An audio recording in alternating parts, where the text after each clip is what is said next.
All right, what's up, everybody? Welcome back to another chat with Corin. I'm here with my boy Mike. What's going on?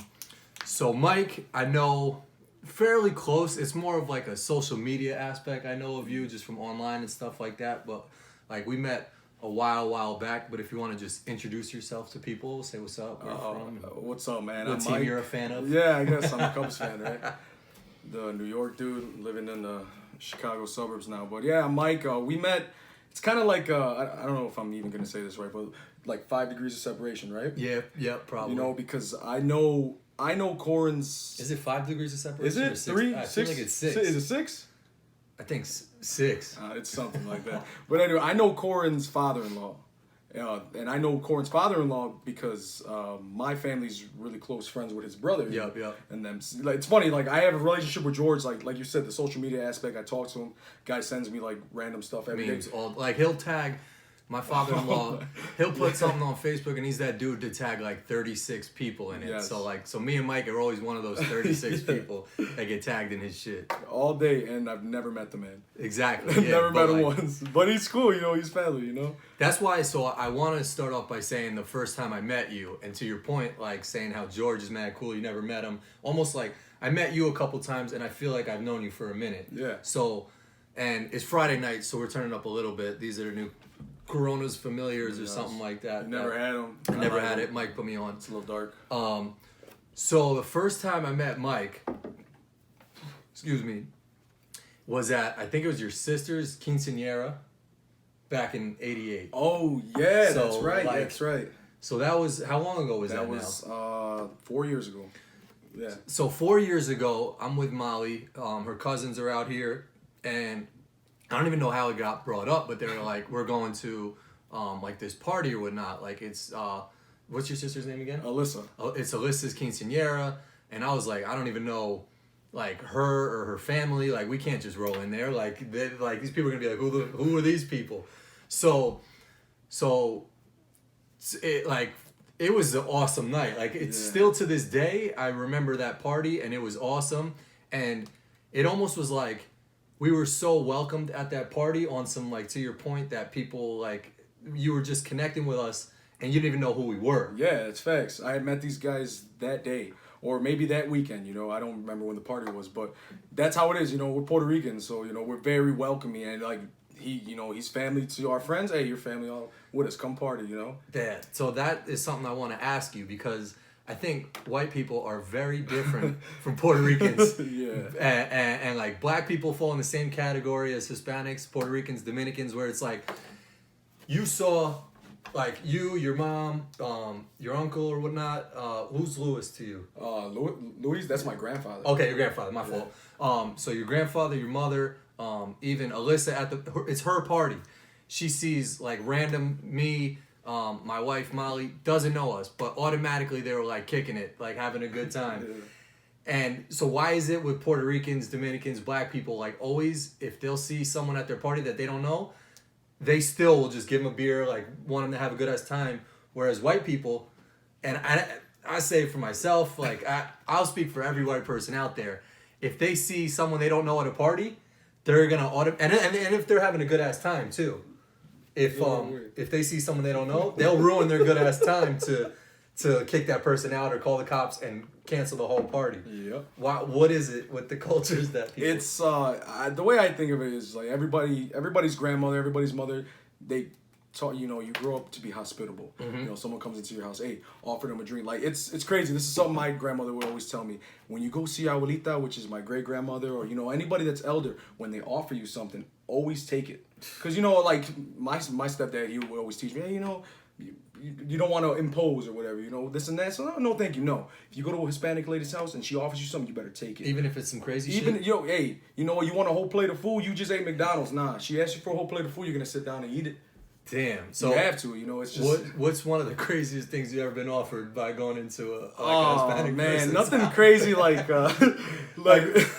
She's like, hey, my homegirl here is 85 and she hasn't gotten down for a while. No, nothing wild like that. They're not gonna offer you like that. But you said, I mean, if they did, you'd have to though. Like, cause that's what I'm saying. Your grandmother said you got it, dude. Oh my god, I'm sorry. No, but yeah, man, it's just like we're people persons. I guess that's how you say it. Like I said, we're hospitable. You know, like we're just friendly. Yeah. I think white people are friendly too, though. They're not like. Dude, all the viral videos that come out of people calling the cops on someone at a barbecue or that's like wild. doing But that's something. just that's like, man, Random people? fuck. I would say so. I mean, I don't want to get too much into like the whole racism thing. No, like you that, I but mean, like it's just now like people like Trump and stuff, like our president. He's just making it more normal now to be racist. True. He's trying to make like racism okay again. Literally, True. like people are more likely to do some stupid stuff out in the open and not care about the repercussions. Like, oh, I'm gonna go viral regardless. True. And I have people behind me that are gonna back me regardless of the people that are attacking me. True. And it, not to say it goes on both sides because like it's horrible with like the racism stuff like you see, but then it's also like kind of jumping on a different topic. The people that are out here like recording themselves, hey man, check this out. I'm giving all these homeless people $10 bills today, and I'm out here buying pizzas. Like, hey, it's cool. But why do you got to put that online? Like, you want to do something like that? Do it. Yeah. That's awesome. But you don't have to document everything, Yeah, I mean, so here's my thing on that. Like, obviously, yes, if you want to do something good for somebody, you shouldn't have to like promote that like if I gave a person $1 or something like that, I'm not coming home and tell my wife or telling you like, yo, I gave a dude $1 earlier, like so you feel better about me, or like, oh, he's a good guy. Like, if you're a good person, it'll come across that you're a good person, like. But then again, these people, like I saw before he went to jail, the guy Tekashi 6ix9ine or whatever, like was going around. I think he was is he Mexican maybe? Yeah, he's Mexican. He was like in Mexico handing out money and this and that. I think like when you're also at like a level of like some top persona, like you have to sort of show people that you do that, because without that, people aren't gonna know. Yeah. Like, so Mark Cuban's another person. He said someone called him out on it. Was like, hey, you don't donate or you don't give money, to whatever charities, and he actually hit them back with like, I do. Like, here's a list of the whole thing. Yeah. But he had to defend himself because he's not out there on social media, bragging about his stuff. So like, it's a double-edged sword. Like, people are gonna come at you either way, I feel, Yeah, it's like I get in that sense when you're in the public eye, you have to be letting know, hey, the guy's doing, especially if you have a past. Like, not necessarily if you don't have to have a past, but you have to let it know, like, hey, this guy makes mad money and look what he's doing with it. He's not just blowing it, he's giving back. But at the same time, you're regular Joe Schmo on the block, you don't have to be like this. Hey, look, I'm giving you $1. Of course. Like, but I think pointless. people know that they're clowns. Like, I don't think anyone who does that has someone like, oh, look at Joe, man, he's on Instagram giving money away. Like, everyone laughs at that. And like, people who are doing that are clowns, in my opinion. Yeah, I would agree, yeah. It's good that they're giving money to homeless or all that, but they're clowns. Like, if you have to, like, even the same thing with, like, I'll put on social media sometimes, like, back in the day when I was feeling good about my workouts, like, I'd put, a couple handstand push-ups or something that I was doing just because I felt good about it. But if you're, on there all the time, like, showing off your workouts and doing all this, like, extra stuff, it's almost just, like, you're just... like, no one can take you serious. I mean, I think that's kind of dope. Like, people want to show you what they're doing. Like, hey, look, I'm benching like this. I used to look like this, and now I look like this because I was doing that. That's dope. You want to do it all you want. That's awesome. Yep. Make yourself an Instagram page dedicated to it. But like, if you're going live every day, like, and that's the one thing that kills me. Like, you be on your phone at work or whatever, you get a notification. Oh, what is this on Facebook? So and so went live. I don't care that you went live. Yep, like, yep. I don't even like your statuses or like look at your page like that. Like, why are you telling me that you're live right now? Yep. It's wild. Like, it's Facebook, Instagram, and like it gives people a platform to make them.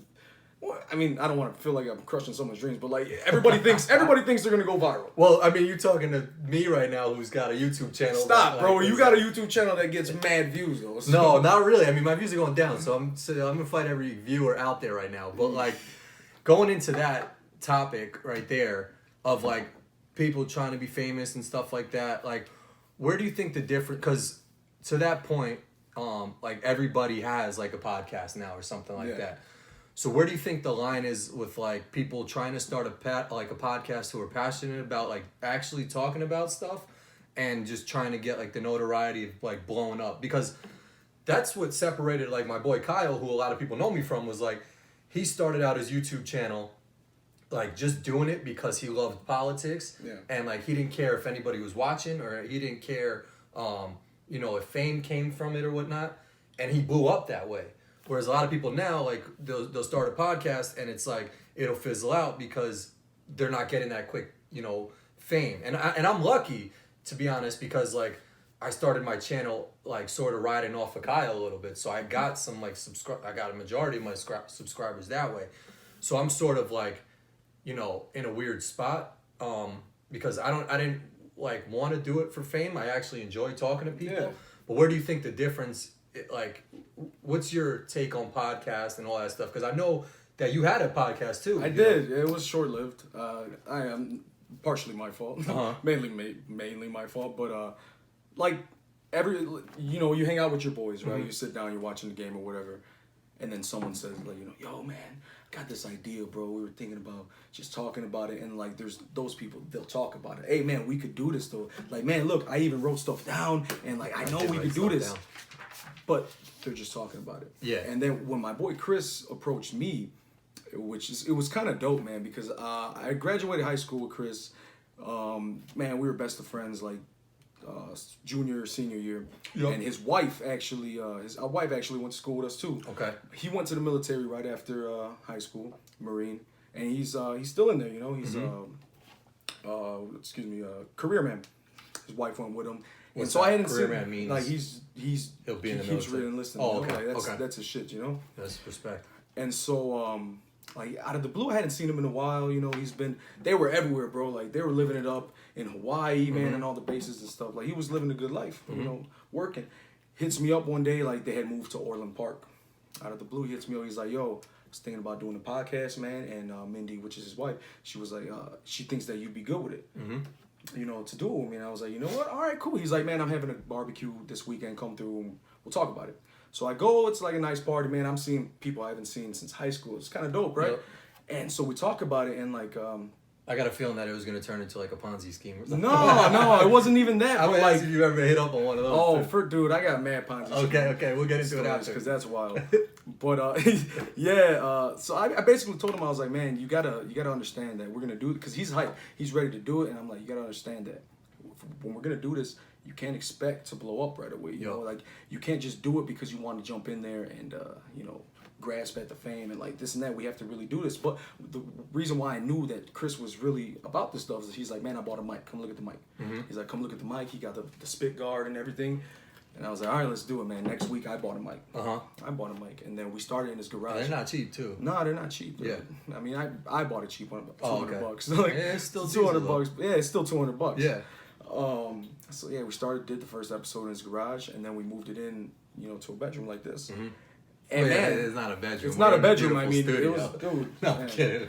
The lady, she was gonna bring me a cucumber water. Exactly. Yeah. She hasn't returned it. But yeah, like so we started, you know, just doing it, and like we were kicking it off, and then that's when things happen in your life, and you can't really fully commit because I'm in Cicero and he's in Orland Park. Yeah. So it's like a 45-minute drive, you know. Yeah. What were you guys trying to do?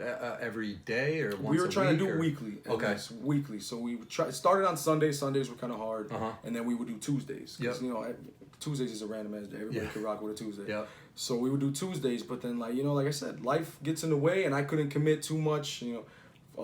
With him and like we scheduling things went apart and eventually he just moved he moved out, so we can't do it now, but hopefully one day we'll be able to bring it back. But like I didn't even answer your question. Like there's some people that talk about it and there's some people that actually be about it, and that's how I understood like he really wanted to do this because he was ready with the mics and everything. But to that point is almost like I feel like he would have said after the drive like we could, because like I do interviews over Skype or something like that, so it almost is like was he that about it? If like it, and I don't want to shit on him or like but like I know a lot of people that started out and like even for me like I'm working, it's like doing them every week is tough, but like it's just a matter of like if you just keep cranking them out and like you really enjoy it, like people will come and like and watch it. You know what I'm saying? No, like, that's true. But my man's, I promise you, like he was every week I would get to his house, he'd have a stack of notes like ready that. to Like, go. hey, you ready? He's like, you got some notes, and I'm like, yeah.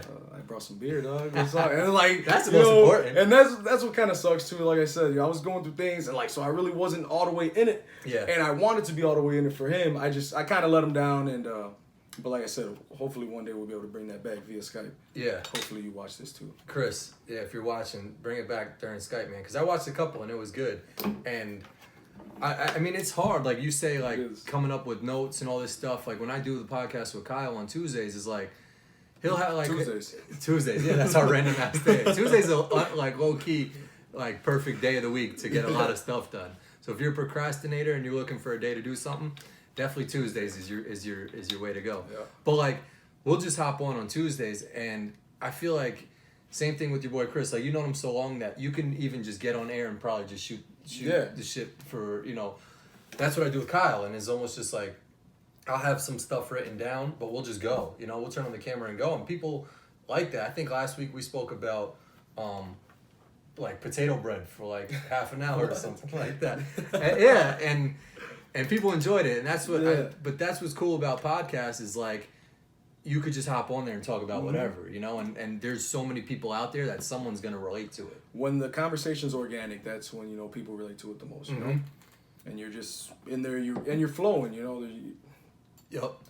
So I want to ask about your family a little bit more because I do see it on Facebook and stuff like that, and you guys are like a very, very close knit family. You guys always interacting with each other, joking. Your mom will put up a picture of something like I saw you had some food in the fridge or something like that, and it was like I'm gonna stab you in the heart if you take my food or something. That's facts, man, because they be dipping their fingers in stuff that's not theirs.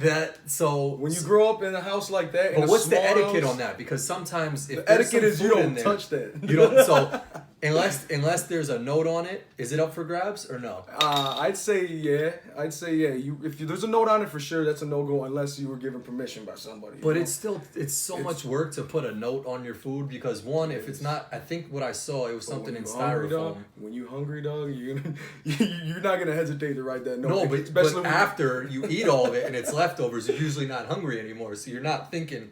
You like my mindset after I crush a big ass meal is like, I don't even ever want to see this again. You know? So it's like if I put it in the fridge, I'm almost telling someone like, you could have the rest of it. But then like tomorrow comes and I really want that food. But when I was in that mindset after I just crushed all that Chinese and you came by and you were like, yo, can I kill that? Yeah. It's all yours. Like, take it.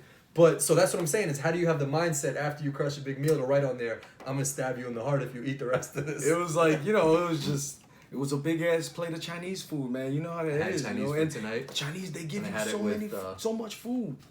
Oh yeah, he's plugging. No, I'm not. I had this tonight, and I think I liked it because it was really cold with my Chinese food, but it's orange vanilla Coca-Cola. I'm a big fan of vanilla Coca-Cola, but Mike over here was shitting on flavored drinks, which sort of had me a little taken aback. I thought you were really going to be all about this. Nah, man. Like it's like I said, cherry Coke, Cherry's good. Cherry Pepsi. You know, I like wild cherry Pepsi. That's my shit. So, okay. But like I'm drinking a vanilla Coke and it's all right, but it just tastes like that vanilla. It just makes the top taste flat, you know. Like it makes it taste flat, maybe artificial. I could see the flat argument. It's not for me, man. It kind of tastes like, you know how you go to Wendy's and they got that big red box, right? And it's like, hey, there's 1,000 different types of drinks the soda in there. machine thing. And like you press, oh man, I want a mellow yellow. You hit that mellow yellow and it's watery. Yeah, that's kind of how like that flavor stuff tastes. I always get carried away with those soda machines just because like. It's almost like they give you so many options, you have to sort of take advantage of it.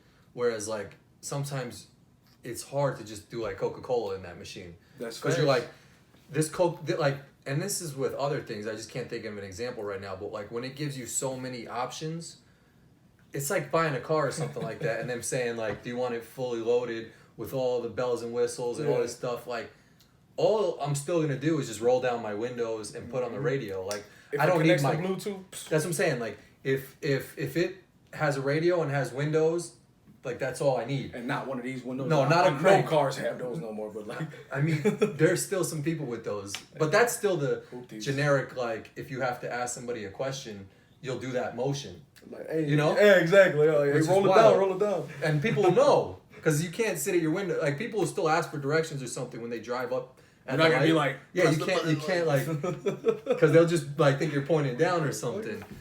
But back to my point, when you go to Wendy's and see that crazy machine, you almost have to like, you want to like add whatever, every single type of syrup like in there, just because it gives you that so many options, you know? Yeah. It's almost like if it didn't have all those options, like why does it have all those options if you're not supposed to be using them?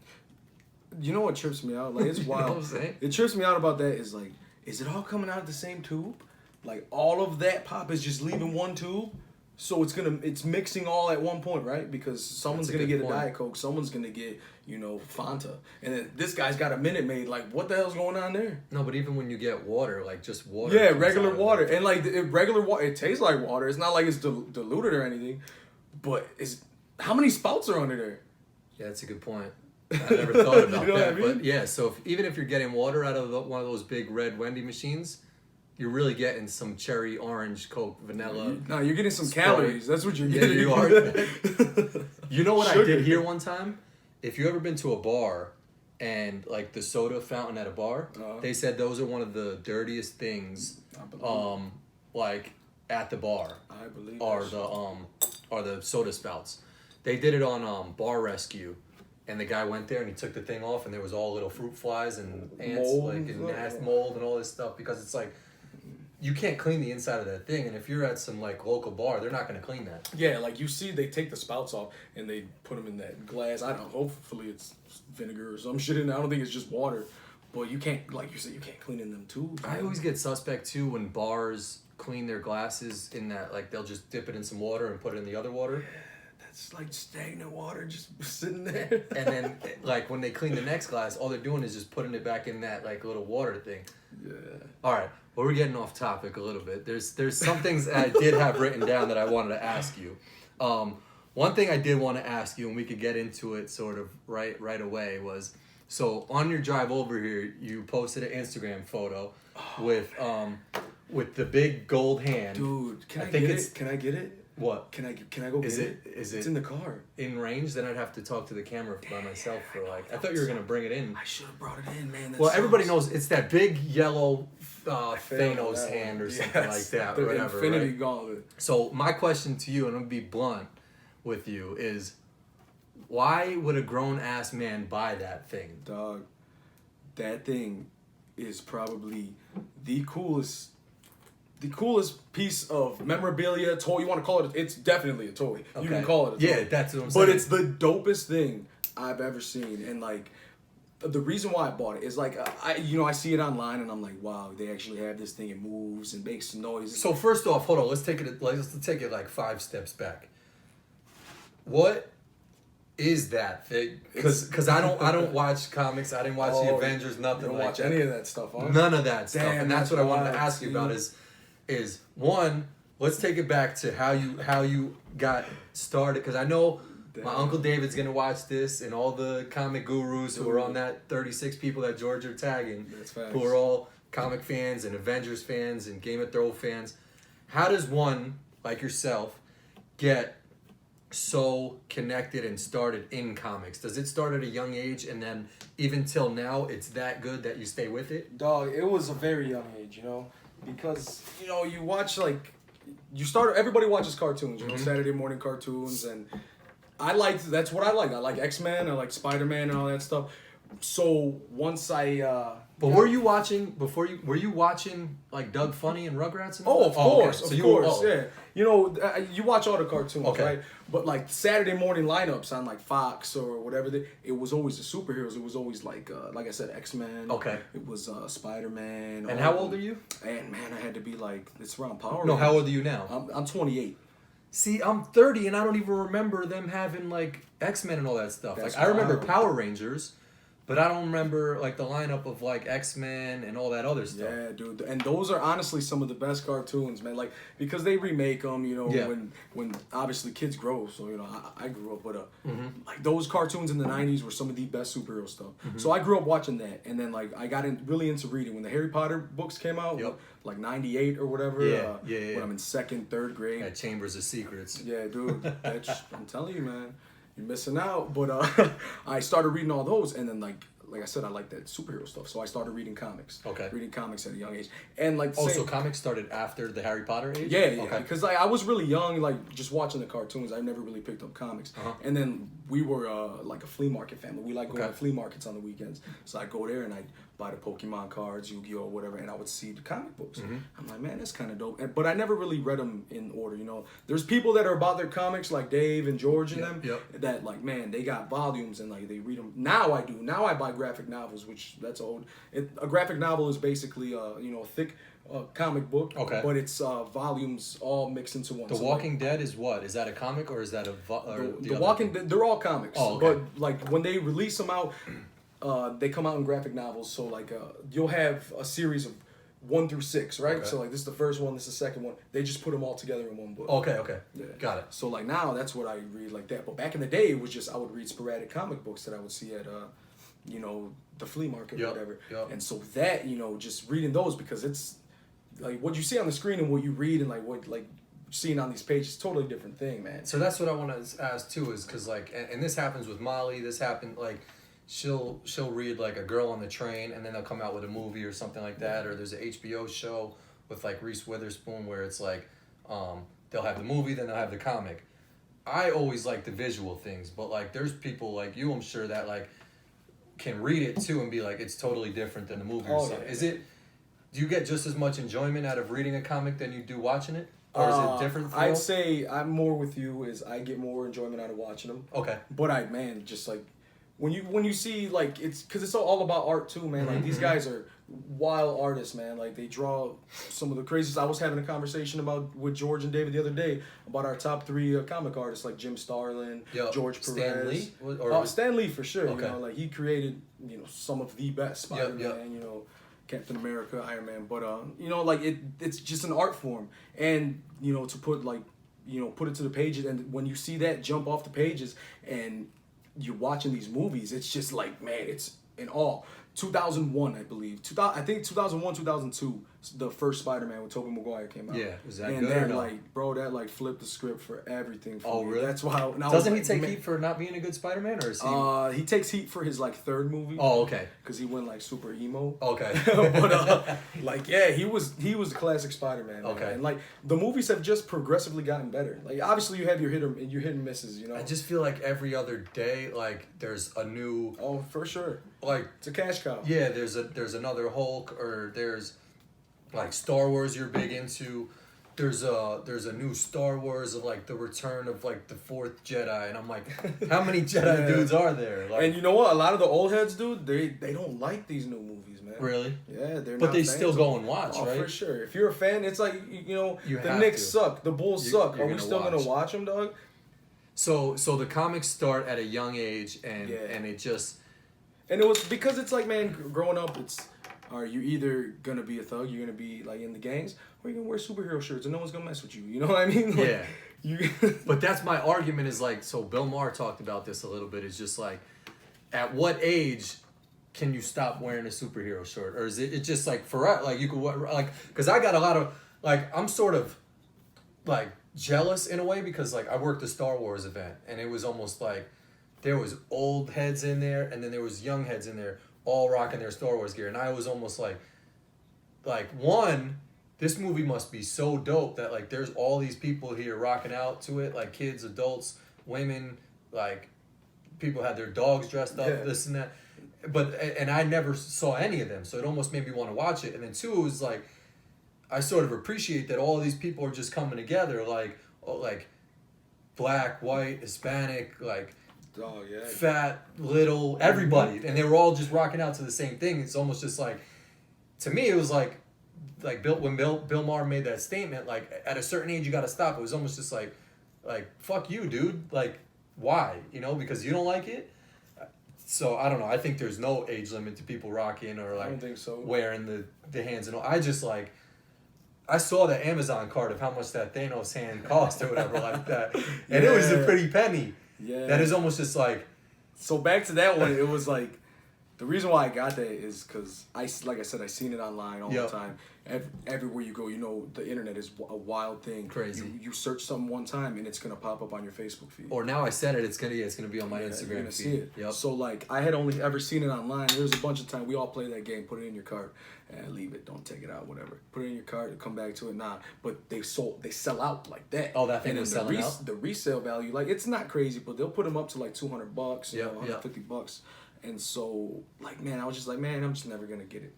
I walk into GameStop last Sunday, and I'm picking up a few things, and I see it, and I never seen one in person, like the big ass box. Yeah, like, I saw the box. Yeah, I was yeah. like, what? It was almost like a sign. I was like, hey, this is legit. This is it. He's like, yeah, it's in there. I was like, man, you only have one? He's like, yup, that's the only one. They sent like a bunch of random stores just one. I was like, that's crazy. Did anything cross your mind that it was almost like some defective, like... I was like, yeah, I was something had to peeping be the wrong box. with it, Yeah, I right? picked it up. I was looking at it. I was like, it hasn't been opened, right? He's like, nah, it's not open. I'm looking at the corners. I'm like, man, it's not bent up. Yeah. I'm like, all right, cool. And so, like, How much did it cost? It cost $100. $99.99. That's not terrible. But nah, this is why it's terrible. Because it's not terrible. Now, like, the person who bought it, this is why it's it was terrible. it was my birthday recently, and so I was like, man, you know what?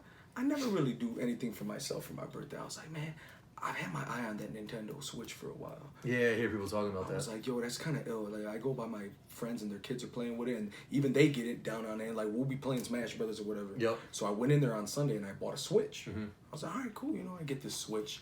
That's when I seen the hand. And I was like, damn, dog. I just rang up the Switch. I go back the next day to grab a game, right?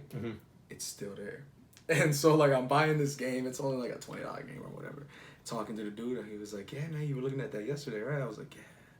I was like, man, anybody else came in here? They're like, not really. It's just been sitting there. I'm like, dude, I think it's calling my name. I was like, so I grabbed it. I was like, take the plastic, man. I guess it's not bad. Like, I mean, like... nah, it's $100, $110 with tax. But, like, man... I tell you this, man. I take it out that box and I got it set up on my mantle. I got it like dope because I have, like I said, the graphic novels of Infinity War and the Infinity Gauntlet. Okay. And You so could I have got said it anything set right up. there. You could have said Yeah. Infinity Kitchen or something. Nah, I would've, and like- you would have gone with it. I would have been like, I had no idea. Like, so you could have made up whatever. But you it's could've- really ill. Like, you know, you got a signed baseball or something. Yeah, like yeah, a little yeah. shrine. Definitely. Man, so I walk in, boom, I got that big ass gauntlet sitting in the middle. That is Every pretty day I cool. walk home from work. I come home from work. I walk into my room and I'm like, damn. I put it on one time. Make a fist, and I just put it back. So this was your perfect showcase of it. I right? know, and I left saw it it in on the the car, Instagram post. dog. I was like, oh, he's definitely coming on. You know why I left it in the car is because I was grabbing the beer, and I was like, man, maybe I'll come back, but I never went back. See, the whole point of that big ass hand is so you Wow. can carry a big ass case of beer. Why, dude, it's so hard to grab things. I've been trying. You can't pick things up with that. You cannot. Oh my But it's god! hell, You would dog. think that at least for $100 they make it like practical where you can. No, like, it's not pick stuff practical at up all. and, There's like loops in there, Oh, and that's man. how you close it. You can't pick shit up with it. Damn, there's some things like. Did you see the Chewbacca lady who put the mask on? Yo, that lady, man, she had me doing like that deep belly laugh because she was laughing so hard. I know. And, oh my god, it just made me laugh. So Molly's cousins actually have one of those things, and I put it on, and like right when you open your jaw, the whole thing like makes that sound. That thing was great. But there was when I was growing up, and I never really. So I used to have like Tamagotchis. I obviously had. Yeah. What else was a big fad that I have to have? I mean, like some Pokemon cards I had to have. Like I would always try and get Charizard or whatever like that. For sure. But when I was really like younger, and my sister really wanted this, it was called it was a Tickle Me Elmo doll. Yeah. Remember that? Yeah, it tickle me almost, dude. Those things were like the hardest thing to find. It was almost like you remember that it's Jingle All the Way with Arnold Schwarzenegger Yeah, with the Turbo Man. Turbo Man. Turbo Man. Turbo Man was Tickle Me Elmo. Yeah, dog. And it's wild that like there's these certain items like you don't know what it's gonna be like that hand, the Thanos hand. Is that how you say it, Thanos? Yeah. Okay. Yeah. The Thanos hand, like each store only gets one, and like it's crazy that like these marketing companies they almost do it to that effect where they won't make that many Tickle Me Elmos, so people go to the store and like wild out and fight each other over it. Dog, it's the same thing with shoes, and I'm sure you know. Oh, I know. Yeah, like, I was a part of that sneaker world. Like in how many? What number podcast is this? Well, this is probably the 14th chat or something like that. 14th chat, but Kyle and Corin we're up to like 102 episodes. In this one, another one? Yeah, for sure. In this one, you had your boy on here. I think he was a teacher or something. Oh, quiet, my boy Matt. You guys were talking sneakers, so I know you guys. And man, I said sneakers. I'm pandering right now. I don't say sneakers. I say gym shoes. You know. Oh, no, they're sneakers. That's yeah, yeah. You guys were talking shoes, and so you know it's the same thing, man. Like the all black Yeezys come out next week. And I've never gone like I like shoe. I like Jordan. I want to ask your opinion too on why like. If you were going down the road to say that you're gonna buy those, why? Do you not like him? I just don't respect him. Oh, you don't like Kanye? Yeah. Oh, you don't like Kanye? Yeah. Oh, dude, I'm a big Kanye guy. But even after all the Trump and like all the craziness, man, I got family that wild out like that. You know what I mean? Like so, I've grown up like listening to. I'm from Chicago, dog. I've listened to Kanye since 2003. He was, dude, H to the Izzo's Kanye West, you know? Like... That's Jay-Z. No, I mean, that's Kanye's beat. Oh, is it? Yeah. Oh, I didn't even know that. The blueprint, the entire blueprint one, that's basically Kanye. Oh, dude. Really? Yeah. I guess for a Chicagoan, it's almost like that's your crazy uncle that, like, you got Bro, exactly. Like I said. That. I mean, like it's, I don't know who said it. Somebody said it. It's like, man, I'm tired of having them speak up for Kanye. Like, I just want to listen to his music, you know? Like, to me, he makes great music. A lot of people hate him. I get flack for listening, but I don't care, man. I don't care what you got. Like, anybody's got to say, like, what Kanye doesn't reflect me. Yeah. I just like his music, you know? Yeah, I guess so. But, but to that, back to the sneaker point, is almost just like, I don't know what what are you planning on doing to wait for them? I probably wouldn't, but like I know my cousin, he just bought a pair of I think they're called the clays. They look orange or something.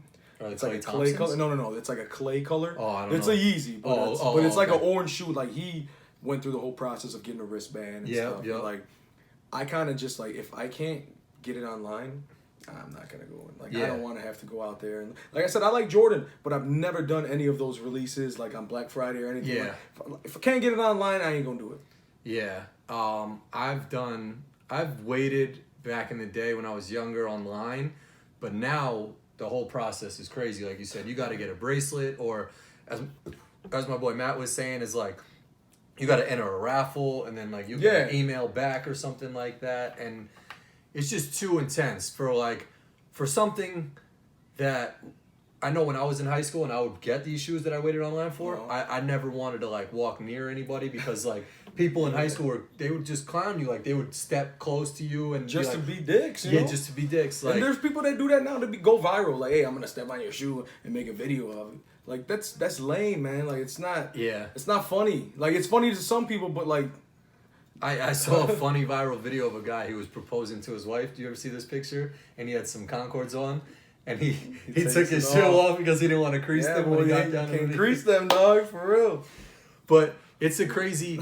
I've sort of flipped my mindset now where it's just like, I buy like the cheapest shoes possible that I could. Like, if I had told myself that when I was in middle school, like, yo, just buy the Nikes that are $20, I would have smacked myself in the face. Because I would have been like, what are you doing? You have to pay $180 for this. You know?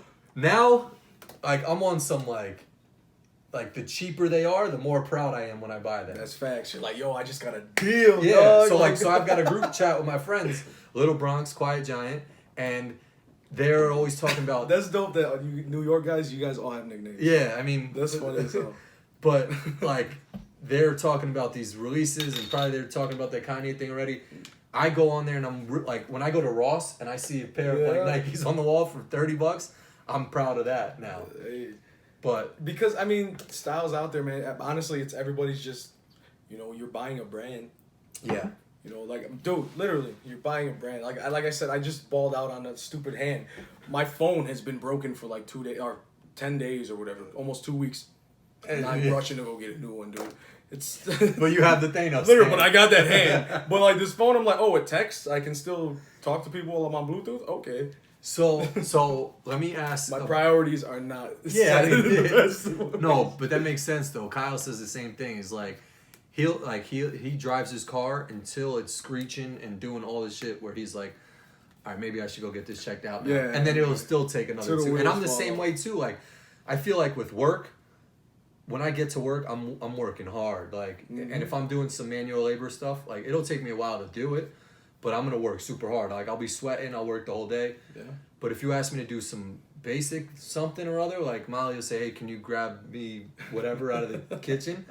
I'm like, "Nah, I don't want to do that." Really, I really don't want to get up. I don't know what that is. Like, because like she'll call me lazy, but I don't think I'm lazy. Exactly. I wouldn't call myself lazy either because I work with my hands all day. You do manual labor, but when you get home, you don't want to do nothing like that. Exactly. It's like, damn, man, your dog's probably like, you want to go outside again? We're on a 3rd floor, dog. Like seriously, but like you got to get up and do it, And that's my thing about pets too, and not to switch the subject too much, No. but like pets, cigarette smoking, all that stuff that requires you to do some extra shit from your regular life. Like, so when I used to see people like getting up from the inside of a nice warm building, I don't know what we'd be doing, but they'd get up and go outside in the freezing cold. They'd put their jacket on, zip it up. Sometimes don't even put their jacket on. Don't even put their jacket. Yeah, you're They're right. that drunk, they're just like, man, let me light that cigarette. But like to go outside and have a cigarette, or It's a social thing, really. the social Honestly. thing, and or even with the dogs is like the fact that like, and Chicago winters are cold, dude. Having to like go outside of your house and walk your dog Yeah. is almost just like that's why I've never wanted to have a dog. I sort of got forced to have a dog with Molly, and she'll watch this and see You got that. 2, Like, dog. What do you mean? I got 3 now. There's Her 3 mom of has a them? dog too. Jeez. 3 dogs. And we used to your point, live in an apartment that was on the 3rd floor, and Yeah. like, Molly damn well is not taking the dog out, so she's saying to me, "Can you take the dog out?" I don't know why people that is a bigger question of why people have pets. You have a dog? Oh yeah, I have 2. And did that ever cross your mind when you had a dog? Like, Nah, I've got to not at go all. outside when it's freezing cold to like let this guy take a shit right I now. just wanted a best friend. That's a good point. Nah, it's funny. Way to make me feel like a dick. When obviously you've been to Gene and Jude's, right? Yes. So I that's used the to- hot dog spot for Yeah, people that that's know. the dope hot dog joint in River Grove. But I grew up like 3 blocks away. Okay. I actually worked there for a little bit when I was younger Oh, really? too. Yeah. But so we lived in that house out there, and in the winters, like you said, the winters are brutal. Yep. We would just go in our backyard instead of having to like walk our dog. We would, like shovel out a nice little square, Yeah, get yeah. that grass going, send her out. We had a little pug, Oh. a little pug named Precious, and she had this is totally going off topic too, but she had cancer, like a tumor in her leg, so they amputated. So she was the 3-legged pug. Oh my gosh. Everybody knew her as Precious, the 3-legged pug. Dude, she would like run up on you like mean as hell, Yeah, but yeah. like man, she even when she lost that leg, mad energetic. Like, That's she was crazy. yeah, she'd Wait, be so out you there. had her while she had 4 legs, Yeah. and then you were there. Dog, we when had the her leg for got cut 12 off? years. Did it, I want to say 11, 12 years. She got the tumor. They amputated it, and then she lived to be 17. Wow. A little pug. Like, yeah. And she maneuvered her way around. Like Man, she she had to. was She lived her around whole life, and it's not like a human being where if you lose a leg, you're getting in a wheelchair. Yeah, no, She just had to figure out how to walk with 3 legs. And she'd be fast, too. She'd be running out there, dude, chasing the other dogs. Doesn't that make you think that like how crazy smart dogs are? Yeah. Because like, if I've got 2 legs and wheelchairs weren't a thing, and someone chopped off one of my legs, I'm not gonna know how to walk on one leg. Well, you can't walk on one leg. You'd have to hop everywhere. But you'd have to get, like, some sort of crutch. Well, say we had 4 legs. All right, say We have- humans had 4 legs. All right. and I lost one of my legs. I still would have to figure out for mad long. And this is when she's 12. 12 in dogs' years is how old? Man, I don't know. Like probably like 60 years old or something. Yeah, it's up there. So if humans had 4 legs, hypothetically, Dude. and I'm 60 years old, and you chop off one of my legs, it's gonna take me 10 years to learn how to walk with 3 legs. Nah, I don't think so. You don't think so? How long do you Humans- think it would take to learn to walk with 3 legs? Like, dude. A week? All right. Say you walk with 4 legs now. Say we walk with our hands now. Take this hand away. You're gonna be able to walk around like a tripod, dog. It ain't that hard. I don't know. I man. think so. Well, because it's like riding a bike with training wheels and then taking the training wheels off. That's like a good 2 months a kid it takes. Yeah, I guess so. I haven't done it in a while. Yeah, I'm about to start doing it with my daughter, but like Yeah. probably take a couple months to take your training wheels off. Yeah, I'd say so. I don't know. I was a late bloomer. I didn't learn how to ride a bike till I was 11. Oh, damn, you're bugging. Yeah, that's wild. All right, let me ask you about Chicago sports teams a little bit because you're rocking all of your Cubs stuff right now. I gotta see if they won. Oops. So Chicago is very similar to New York in the sense that we've got the Yankees and the Mets. Mm-hmm. How did you become a Cubs fan, and what's the process of a Chicagoan to pick between the White Sox and the Cubs? It's birth, man. Honestly, it's whatever you're born into. Like, in my case, my entire family basically are Cubs fans. Okay. All the Puerto Ricans and stuff. My mother's a Cubs fan. Okay. She married my father. My father's Mexican. Mm-hmm. He's a Sox fan. Oh, wow. But in his family, he's the only Sox fan. Like, his father was a Cubs fan. You know, all his brothers and sisters are Cubs fans. Like, he was the only Sox fan. Do you think he was just trying to rebel against them or something like that? The story he always tells me is when he was young in the 70s, like, he was a kid, and his dad would always tell him that the Sox, like, he would see the Sox play, and he'd be like, Dad, what team is that? You know, they say Chicago. He's like, oh, don't worry, that's a minor league team. Like, he would always tell him it's a minor league team, but the reason why my dad said he liked the Sox is because in the 70s, they used to play in shorts. They were like one of the only teams to wear shorts. The White Sox? Yeah. That's weird. It's weird, right? Yeah. And my dad, I guess, he's a weirdo because he was like, yo, that's well, no, I'm not. He's not a weirdo. No, but I mean, that's a weird reason to like a team. They're the only ones wearing shorts. Yeah. But yeah, so he's been a Sox fan ever since. And a lot of people, they always tell me, like, man, your pops is a Sox fan. How come you never grew up a Sox fan? I was like, well, I don't know, man. It's just something about the Cubs. Like you said, the Puerto Rican side of my family is so tight. And, like, everybody, you know, we all watch Cubs games. Yeah. So it was just a birth thing. It's really a birth thing. I think that was the same with me in New York. It's just like I think my brother was a Yankees fan, and I mean the Yankees were always just like the better team, and so I just gravitated towards the Yankees more. That like I've got no hard feelings to the Mets. Like, is it like if the White Sox again had another good run and the Cubs were out of it, would you sort of give goodwill to them? Never. No, man. It's like no. I mean, no, I would. Yeah. Oh, okay. In 2005, man, I enjoyed watching that series with my dad, and like the White Sox, they swept the World Series. You know, like that's crazy to see. Yeah. And like the Sox were that good, and like I said, diehard Cubs fan, man. Yeah. I remember being a child, like 2003. So yeah, I'm like 12, 13, whatever.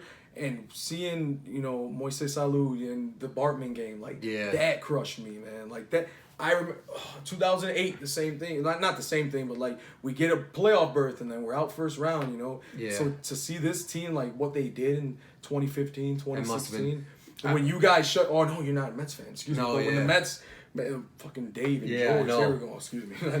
But, they were going wild, man. Like, yeah, I was actually got offered tickets to Game 4 of the Mets Cubs when I think they won at Wrigley. Yeah. And I couldn't go that night. It was like a Wednesday night. I had a basketball league, and they ended up winning. And the dude was like, "All right, fine, you could go to Game 5 if they win." Then they didn't go to Game 5 or something like that, or whatever. It was like 5-6. Yeah, there was no game the next time. Like that was the last game, and I was tight because it would have been a good playoff game. But yeah, I mean, like I don't know. Our rivalries are awesome. I'll tell you. Yeah. Like I don't know how it is with Mets and Yankees. It's big. Is it like, are your fans assholes? Yes. Yeah. Like, I mean, New Yorkers are. I would assume, right? But like, man, like growing up, Cubs and Sox fans are ruthless. Like when we were they call it the Crosstown Classic. Yeah. So whether you're at Comiskey or USL, I just named three different guaranteed guaranteed rate now. Yeah.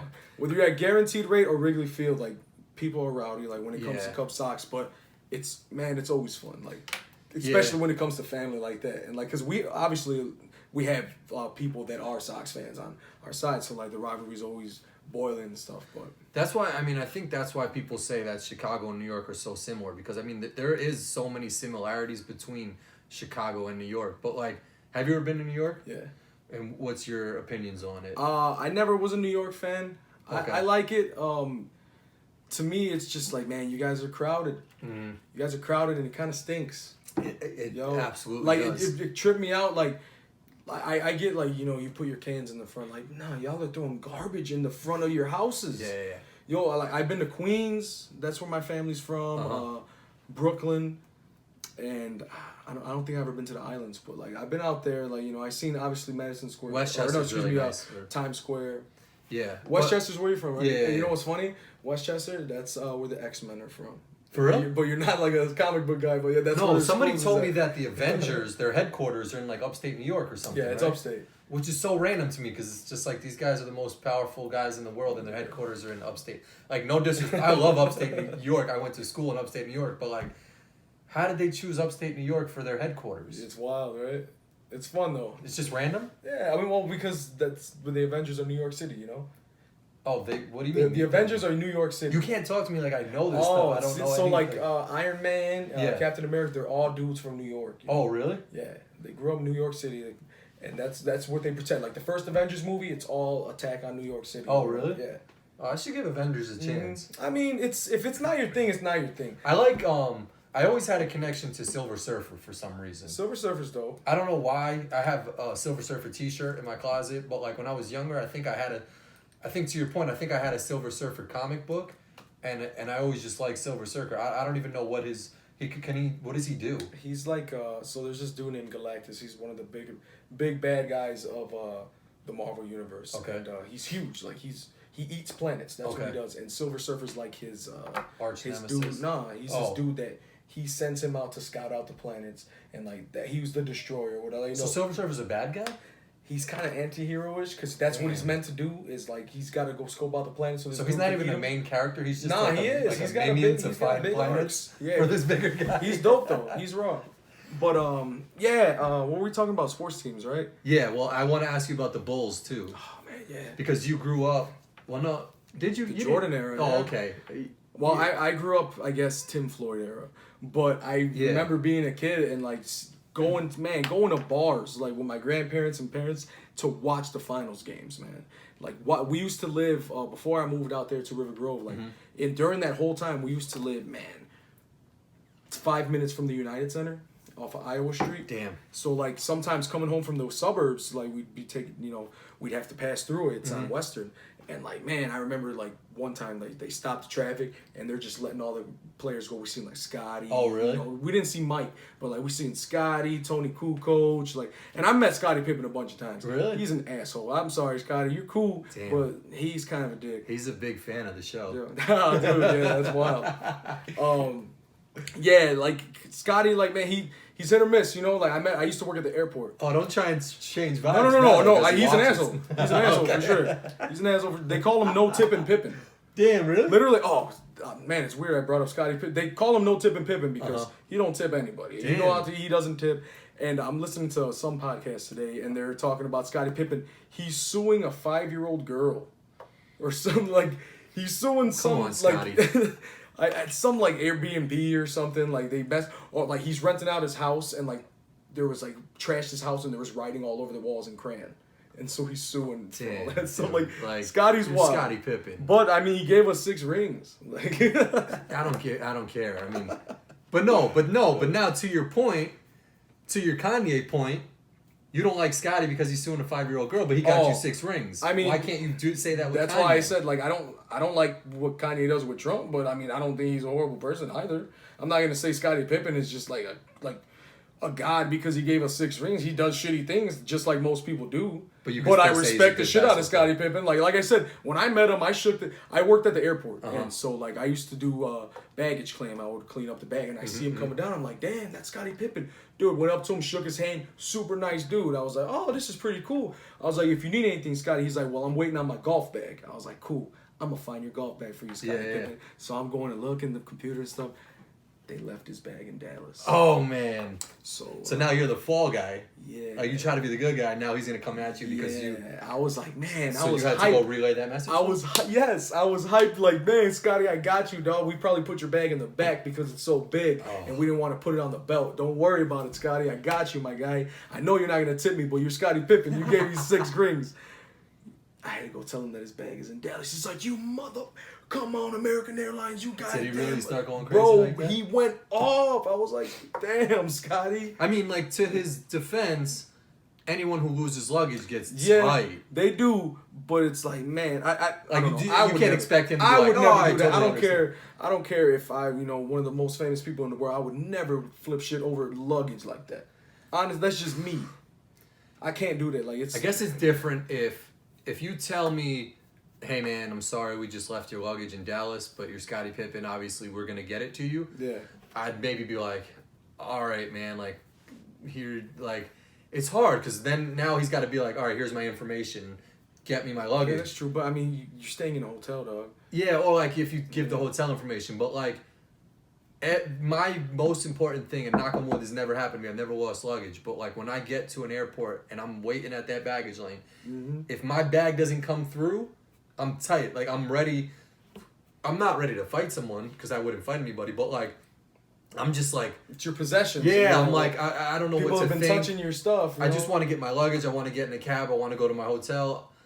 Now I gotta go see customer service and wait online. Like, and it's different because you travel a lot. Yeah, you do. And obviously, so does Scottie Pippen. And I'm not a traveler like that, so I guess that's why I wouldn't. So was that your only interaction that you think he's a? Oh or no, just you know, you heard the stories. I've seen, like I said, I've seen Scottie Pippen a few times. One time, I think the dude's name was Edson. It was a friend of a friend. We went. The Bulls used to open up on Halloween. The season or they open up the season on Halloween, so we would go. And their boy from New York, I don't remember what part of New York. I just knew he was from New York. We watched the game, dope game. We were playing somebody. Yeah, obviously. We're leaving, and he's like, "Bro, I want to go see Jordan." And like now they have Jordan inside somewhere. Oh, the statue. The statue. Yeah. They used to have it outside. Just behind, outside you could go at any times, right? So we would go, and he was like, "I want to see Jordan. I want to see Jordan." So we go, and dude's taking pictures of the Jordan thing. And I'm like, "Cool, we're about to leave," and it's by a parking lot, like an executive parking lot. Yep. Out walks Scottie Pippen. This dude was like, I'm like, "Oh, what up, Scottie?" He's like, and you know, he's cool. People are asking pictures. He's like, "Nah," like, but polite. Yeah. This dude Edson's like, in shock. He's like, "That's Scottie Pippen." That's how I would be too. I'm gonna totally jump off to you, but you're gonna like this story. So when I was about around 11 years old, 10 years old, it was maybe it was after 9/11. But my cousin, like I said, I got family out in New York.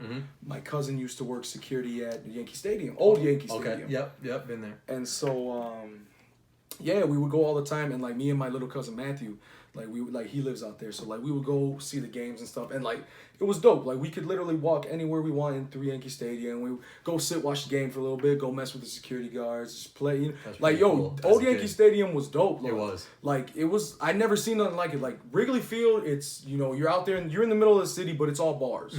Man, we went bowling before there. Like we were shopping and stuff. Like old Yankee Stadium, where it was. I mean, it's still it was the Bronx, yeah, right? I mean, the new stadium is just the directly same? across the street. Oh, word? Yeah, it's in the same spot. Oh, okay. So yeah. it's kind of like the same area, same everything. I mean, there's bars there. There's probably the same bowling alleys still there, but there's shopping centers, all that stuff. It was raw. So like we're walking around, and then the game. It was Yankees. They were playing the Boston Red Sox. It was a big game. Yeah. So the game's done, and we're with my cousin. My cousin's this big dude, Ozzy, man. And so he's like, "You guys want to go back by the buses, Papa?" He's like, "Papa, you want to go over there?" I'm like, "Yeah, I do want to go over there, man." And so like my cousin, obviously the big Yankee fans, he had bought his dad this big ass Derek Jeter picture, right? Okay. And so we walk back there. He's like, "Just go stand right there. They're gonna come out." So we're standing there. And dude, they start coming out, bro. Giambi comes out. Hideki Matsui came out in a blonde wig and sunglasses, and he had like the Asian press or whatever. They all had the same wig on and sunglasses. It was the weirdest thing I ever seen.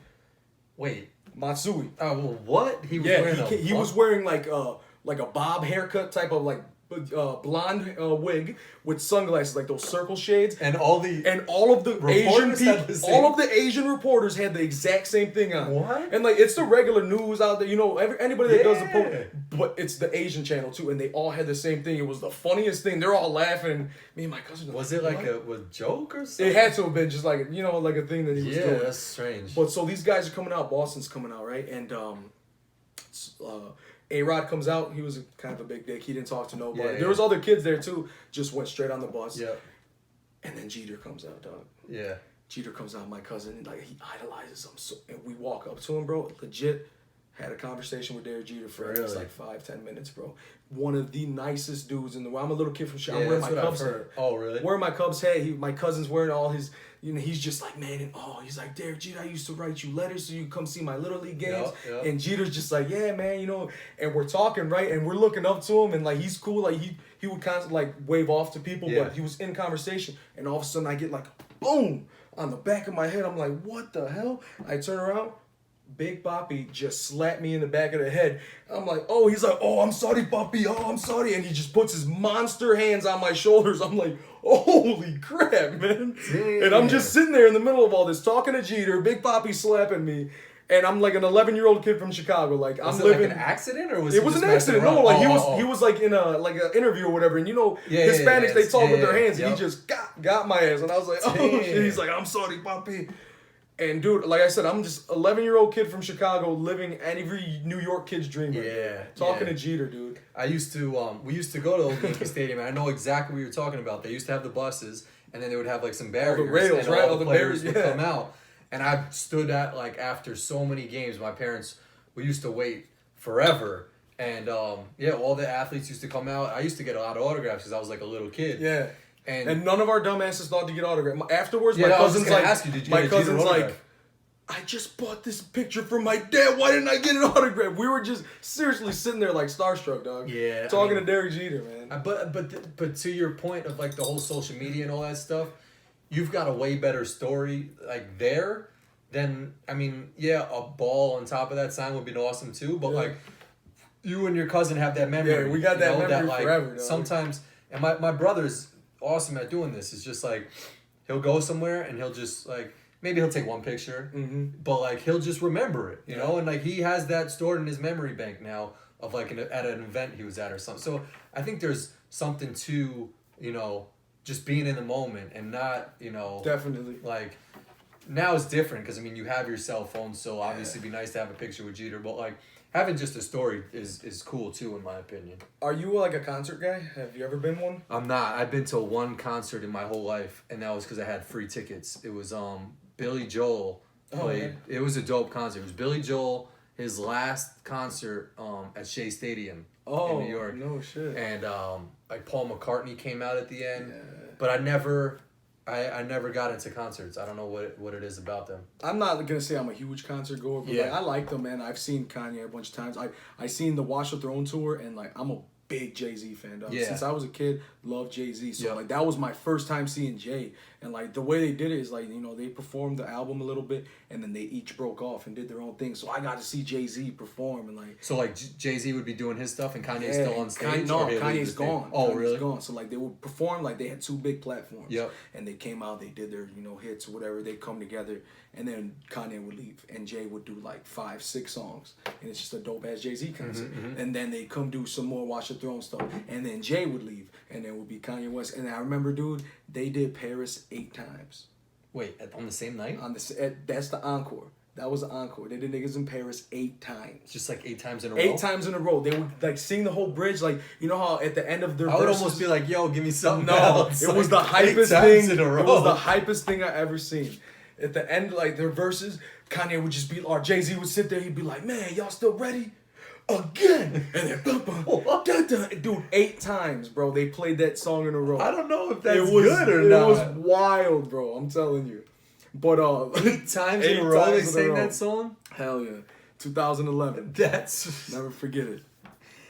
But I brought up concerts because you were saying like your brother likes to live in the moment, take a few pictures. So I always been that guy too. Like I'll never post my Watch the Throne videos because I'm just singing in the background. Yeah. But I have mad videos, right? Yeah. And so I always been that guy. I like to take videos, pictures. I took my sister and a bunch of friends. We all went. I took my sister for her birthday to see Childish Gambino in Milwaukee, and man, so we had like this big plan device. We're in the pit or whatever, like beforehand the DJ's going. So like, all right, when the lights go down, because his opener's already done, we're just gonna lock arms. All of us lock arms, like this. Yeah. And we're not gonna go nowhere. Dude, the lights go off, right? And we're like making traction through the middle of the thing. Lights go off. That plan goes to shit like that. We're all like spread out. I had just met her that day. She's like this little girl. Not little girl, that just sounded weird. Like the very petite girl. Yeah. And so she's my cousin's girlfriend's friend. I got her by the waist. She's like, please do not let go of me. I'm like, I promise, girl. People just didn't want to get separated? Yeah, we wanted to stay together. It was like 6 of us, 7 of us. She's like, please don't let me go. I don't want. Dude, I let her go so quick. I felt so bad. I was like, oh my God. So like, Childish Gambino's coming out because the internet had just dropped. So that's the concert he was going to somehow. And like, this is one of the best concert experiences of my life. I get pushed to the front of the barrier. Never been that close for a concert at all. Dead center. dead center. Childish Gambino's doing his thing. I go to pull out my phone to start recording, right? Yeah. I get hit from the back. Oh. I see my phone flip up, and it's like slow-mo, dog. I'm like, no. Grab it, put it in my pocket, didn't pull it out the rest of the night. I don't blame you. And it's just like the dopest concert experience I've ever had. Because I'm sitting there for at least 7 songs and like getting pushed, and he's going wild. And then I was like, man, I can't do this no more. Holy crap. I lost one of my favorite Blackhawks hats. Like, it was gone. I couldn't do it. And so I'm like, how am I going to get out of this crowd? I'm scoping. People are still pushing. And I see this girl. And she, like, it's not the same girl I was with. Random-ass girl. She's like, hands on her knees. But everybody around her is just dancing. No one's paying attention to her. I'm like, she's gonna puke. Dude, it was like Moses parting the Red Sea, dog. They just cleared out? Boom, cleared out. I'm grabbing this girl by the hand. I don't know her. Took her out. I'm like, are you good? She's like, thank you, I'm fine. I was like, thank God she said yes. I hope I didn't just take her from her friends. She's like, thank you so much. If her hands were on her knees, and I just left. Dude, help. she was gonna be trampled if she hit the floor. Damn. It was wild. Like, I seen my opening, grabbed that wrist, and I was like, yo, she's gonna puke. Ran right through the crowd, and that was it. See, I would have too much anxiety too. Oh, dude, in a concert like that. My anxiety used to kick in hard. Because it's like, it's just so many people. So when I go to like Colombia with my brother, he always says like the country? Colombia, yeah. Oh, like, shit, country. shit, that's dope. Like we go on the trains and like I'll go on the subways in New York and it'll get crowded, but but you just, I mean, I'm familiar with New York, so I know what it's like. Colombia is just a whole different country. It's just different. So like if we're wearing a book bag, he'll be like, yo, just put it in the front. Like it gets crowded, people will be pushing. People out there are savages. Like they push you on the cart and then they'll take your wallet or this or that. So one of his boys, this kid John, we're waiting to go on the train. The trains get packed out there. He gets like pushed like onto the train and someone takes his wallet out of his pocket. And right away, like he turned around and grabbed the first dude and was like, yo. And like he's on the train and the guy's standing right here. So they had to ride the whole train ride together with this one dude who just tried to steal his wallet. Nah. But to your point, is just like concerts like that is almost just like you can't go with anything in your. You just, I mean, like, and not that you got to go to a concert thinking you're gonna get robbed, but like you kind of got to go anywhere thinking you might get robbed. Yeah, that too. But it's just like it's just so many people. It's just so much craziness that I'm always been the type of dude that's just like. I like just going to a bar that's low key. Maybe there's a dude playing some music in the corner. I just never been like a concert type to like wild out like that. I don't know. I guess people are just different. Where it's like some like that concert type and others just like more mellow. I don't know. I like concerts. Like I said, I'm not a huge concert guy. I don't go to them all the time, but I do enjoy them. But at the same time, I'm not a club dude at all. Yeah, no. I'm like you said, a lounge. You know, we go to a nice bar. Kick it. They're playing music, or even I like listening to live music. So if there's a dude playing, you know, that's dope. But man, I've never been about the club scene. No, neither have I. I don't get. And I like dressing up nice, but like just I don't even like dressing up nice. Dude, I love man putting on a tie and stuff. Really, it feels good. I see that point too. Is like, and I talked to Kyle about this. It's just like, why do jobs still require you to put a suit and some shoes that are not comfy, and if you got to walk around the office, it's just like you see the same people every day. Most of your stuff you're doing is over email or on the phone.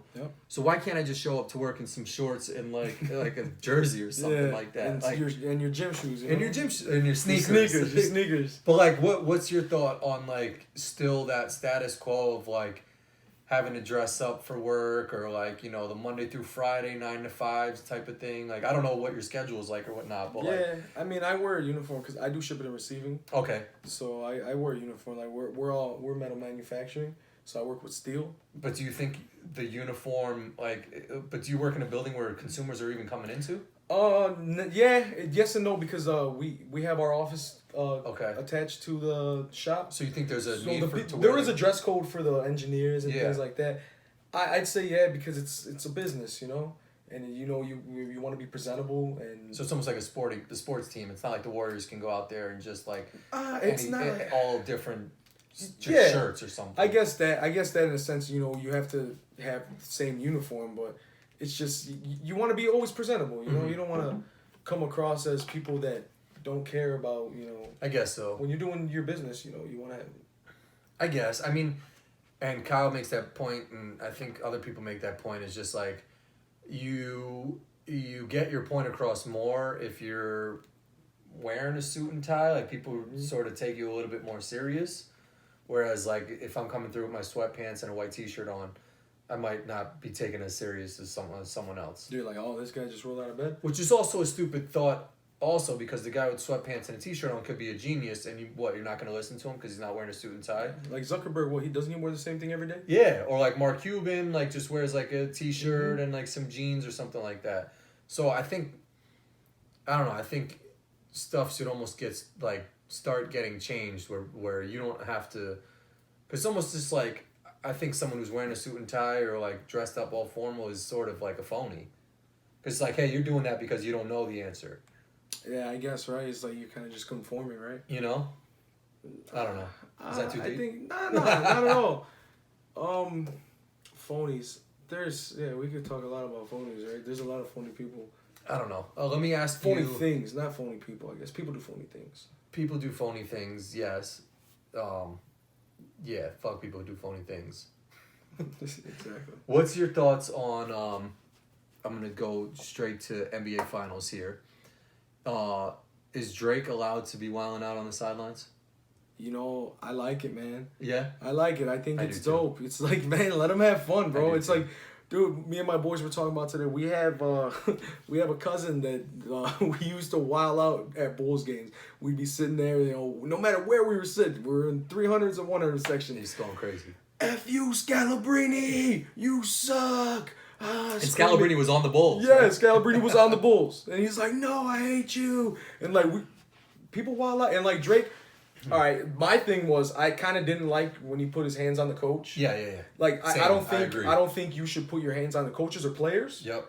Like, you know, you have to have your boundaries, but man, stand up. Do a cartwheel. I don't care. Like, you know, you want to have fun. Jaw at them. Like, it's fun, like, to see people interact like that. Don't put your hands on people. I agree. Especially the coach, bro. I agree. And I'm waiting for the refs to start to tech him up. Can they do that? Yeah, I don't know. That's interesting. I mean, he's an ambassador, isn't he? Yeah. He's part of their team. I doubt. It would just be such a weird situation because then the ref is gonna become like the news, and those ref guys are never trying to become like the actual like story. Yeah. But it would be really interesting. I don't think that'll happen, but I think you're right that I don't think he should have put his hands on the coach. No, man, but I love the whole, like, when I saw him in the Del Curry jersey. Dude, that's like the ultimate trauma. I knew yesterday we're sitting down, me and my boys went out to watch the game, and I see that and I'm like, hey, I'm for sure going to talk with Corin about this because that is the ultimate troll move. I'm like, whose jersey is he wearing? Is it Vince Carter? And he turned around, it's fucking Del Curry. I know. And he's like, I mean, you got to give Drake credit. Like, he's so smart in what he does. Like, so Klay Thompson the day before said like, I'll still listen to his music. Maybe I won't listen to Hotline Bling. Just not the soft stuff. You know? Not the soft stuff. But then he even said like, even later in the press conference, I'm gonna skip Hotline Bling or something like that. And then Klay is just gets an offensive foul right in front of him, and he starts doing the Hotline Bling. Like, how does he keep up with all that stuff, bro, man? Like, and look, he's wearing the band, but he's wearing covering the band, covering the tattoos. He's just like. I'm super excited for Game 2 of the finals, but I'm also super excited to see what Drake's gonna be wearing. Yeah, exactly. I was gonna say he has to travel. Antics. Oh, you think he's gonna go to Golden State? Yeah, he has to travel because I think. I don't think that's his thing though. I think the reason he didn't this is what I heard, that Milwaukee banned him.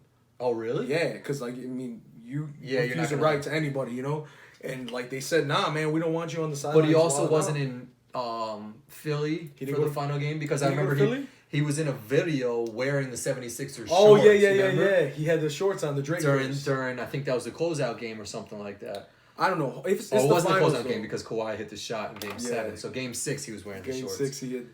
Dude, no, but it's the finals, man. I would love to see him. I love his antics. I think it's great for the NBA. And honestly, if Klay gets hot in the fourth quarter, they win that game. Yeah, but he doesn't. God, man. I know. Like that's the one thing about Klay Thompson is at any given moment it takes one shot for that guy to get hot and he's just lighting you up. It's just a matter of like they're just waiting for Klay to get hot. Mm-hmm. I don't know. I think Golden State's gonna win Game 2.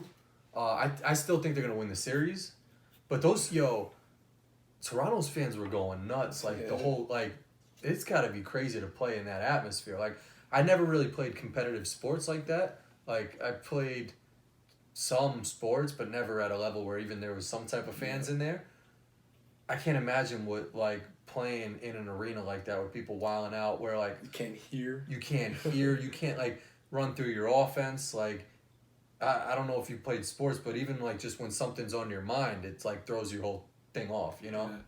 Yeah, I played football in high school, and like, yeah, there's times when like you're just hitting people, your adrenaline, so like you're just going off of pure adrenaline. You're not really even listening to anything. Yeah. It's like you'll But hear. does that help or hurt you? I mean, like. I think it helps in a sense because like like you said, man, there's not fans at high school football games, but there is, right? You have to learn how to zone that out. Yeah. No matter what level you're in, you know, if you're constantly thinking about what the crowd's thinking about you, then you're not gonna perform. Yeah, but do you think that the Warriors, even though they're running off adrenaline, are they focused enough to still run their offensive stuff, or like does that crowd get to them where they can't even really focus in on basketball? I'm not sure that it has much effect.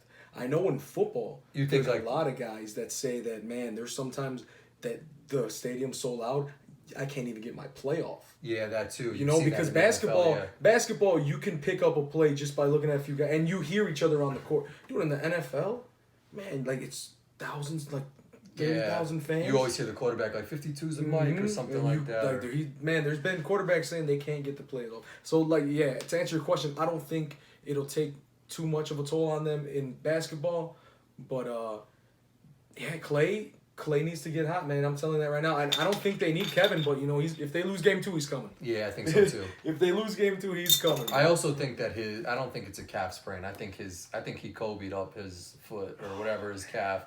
And you would hope not. Well, the Knicks are going to be the only dumb team in the offseason to sign him. Because this was going to happen. I think he tore his Achilles or something like that, and he told the trainers, "Hey man, can you just say that it's a calf sprain?" Yeah. And just in hockey, that's my favorite thing. Like in injuries, yeah, it's always very vague. It's lower body injury, yeah, upper body injury. They never say what it is. Well, hockey players, I give them a lot of respect, man. There are some badass dudes as hockey players, and like, I mean, There's I went to a guy that died on the sidelines. Seriously? Yeah, I forget his name. It was a couple years ago. His heart stopped. He was dead. Jesus. Came back and finished the game. Wait, that's what? not a lie. Oh, that is when not you a said lie. He died. I thought, that is not a lie at all. That's his heart stopped on the sideline. Man, I wish I could remember his name. This is an NHL player? An NHL player. Wow. Died on the sidelines and he finished the game. That's incredible. Came back. Like I hear stories of like, I mean, I know when a hockey player gets hit in the mouth and his whole thing's bleeding, and like when I hear like LeBron or NBA players resting, you know, because it's like a back-to-back. Hockey players are doing all of that on ice. Like they're ice skating, so they're not like running on their feet, balancing. Plus, they're hitting and fighting like skating nonstop. Like they allow you to fight. That's what. So like when I hear like someone's resting due to fatigue in the NBA or like in baseball, if you're sitting soreness, I hate soreness. That's my worst one. Oh, he's out with soreness. Like that's why I see hockey players and like people are like, oh, toughest sport to play. Like, yeah, probably hitting a baseball or a curveball is probably impossible. But try ice skating and and I've got no allegiance to hockey. Like, I don't watch hockey at all. But I've got so much respect for hockey players, man, just because it's like NBA players got to run a play, whatever. You do that on your feet. You got to run a play in hockey while ice skating. I don't know if you've ever ice skated before. Puck's like that big. The puck's tiny. Have you ice skated? Or I used to play hockey when I was a kid. Oh, okay. Yeah. I can't ice skate. No? No. Can you rollerblade? I can, no. I can't do any of that shit. That's tough. When we go ice skating, I got the bar thing. Yeah. I'm going around, I'm with the 12-year-olds, with the bar thing going funny as hell. But even people who can ice skate, it's like you still have to focus on ice skating while holding a stick and doing all that. So I got a lot of respect for hockey players, man. And so that whole soreness shit is just like a different level for me. I don't know.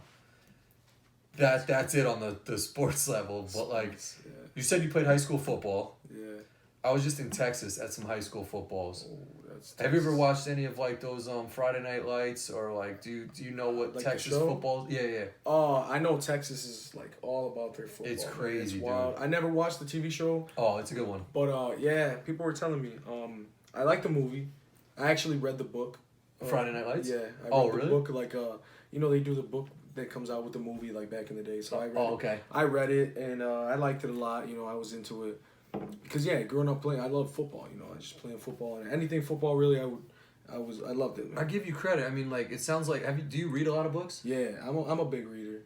And why? I just like I don't know. I don't read, which is terrible if to my audience. I just always like to read, dog. Really? It's just something that ever since I was a kid, I've been a big bookworm. You know. And you so are you still now with the age where you need a physical copybook or can you do it don't Kindles matter. and all that stuff? I actually read Game of Thrones on my phone. Oh really? Yeah, like I picked those. I love the show. Yeah. So I was like, man, I heard the books are different, so Yep. let me check those out. So I read those on my phone. I got a few graphic novels on my phone, but I do like physical. Yeah, I just never got into reading. I don't know why. I feel like when I read, I'll fall asleep. Or Like, something nah, like that's that. what I was going to say. There's people that say, hey, if you ever need to fall asleep, read a book. Yeah. I can't do that, dog. I'll be up all night. Wow. If I lay down in my bed, like, man, if I had a picture of my nightstand right now, you'd see there's like 5 books right next That's to it. crazy. And like, yeah, like if I sit there and try to read before bed, man, I'll just be into it. So do you think it helps? Does it help your vocabulary? Does it help your thinking? It for sure helps your vocabulary, like, because, obviously, like, growing up, like, man, I would read something. Damn, what does that word mean? Yeah. And back in the day, it was like literally you have to go through in a dictionary because we had a computer, but Nah, I'm not thinking Google to or Google. I'm anything. not thinking of Google. I'm sure Google's around. I'm like, I don't even know if it Google was. this? Yeah. Well, we had AOL and like you could search through AOL. did but, you do like computer class in high school or in grade school? Yeah, I think I had a computer class. Yeah, we did like typing and stuff, but I don't You exactly. put like your fingers on those first middle keys or whatever. I forgot what those like. Those, there was those certain keys in the middle that like QWERTY or something. maybe WERTY. We did Oregon Hunt and all those games. Yeah, on the Oregon computer. Trail. Or Oregon Trail, yeah. But like back in the day, like now it's so easy. If I don't know what this word means, I look it up real quick. And even if I'm reading it on the phone, yeah, it's like you hold it down and it tells and you it'll right. define it for you. Like it's That's wild. nuts.